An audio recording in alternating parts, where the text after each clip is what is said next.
पसंदीदा musical channel. अब message शामिल कर रहे थे मोहम्मद सुल्तान साहब का SRC हैदराबाद से, और शो में हम उनको वेलकम कह रहे थे। और उन्होंने बहुत अच्छी सी कोट हमारे साथ शामिल की है, और उन्होंने कहा है कि दुनिया की खूबसूरत तरीन चाहत जो है वो वालिद होते हैं, और जो वालिद साहब जो होते हैं आपसे बेपनाह मोहब्बत करते हैं, और गो कि वो अब मोहब्बत का इजहार ज़रा कम ही करते हैं, लेकिन आप से उनको बहुत ज़्यादा मोहब्बत होती है। वो चाहते हैं कि आप जो है वो दुनिया में एक बहुत अच्छे इंसान, कोई आपसे गिला गुजार ना हो, किसी को आपसे शिकवा ना हो, और कोई जो है वो आपकी शिकायत जो है वालिद साहब से आके नहीं करे। ऐसा होता रहता है, जनरेशन गैप भी होता है, बहुत सारी बातें हम अपने बच्चों की समझ नहीं पाते हैं, और बहुत सारी बातें वालिद साहब जो है वो बच्चों की समझ नहीं पाते। लेकिन बहुत सारी बातों को खुश उसलूबी से और तरीके के साथ और अक्लमंदी के साथ, दानिशमंदी के साथ अगर हम टैकल करें बहुत सारे मामलात को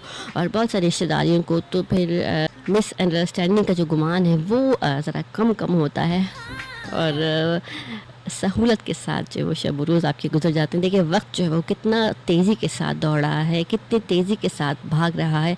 अगर हम एक दूसरे को अंडरस्टैंड नहीं करेंगे, एक घर के अफराद जो है वो आपस में मिल बैठ कर नहीं बातचीत करेंगे, तो फिर कब करेंगे। वक्त बहुत कम होता है साथ साथ रहने के लिए, थोड़ा सा वक्त होता है, वो भी हम जो है वो ऐसी बातों में गुजार दें जिससे कि नाखुशगवारी पैदा हो। तो इस चीज़ का ज़रा ख्याल रखना चाहिए।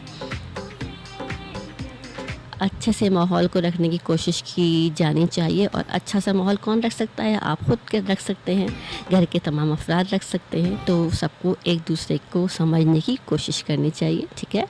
बहुत सारे मामला जो है वो बेहतर हो जाते हैं इससे।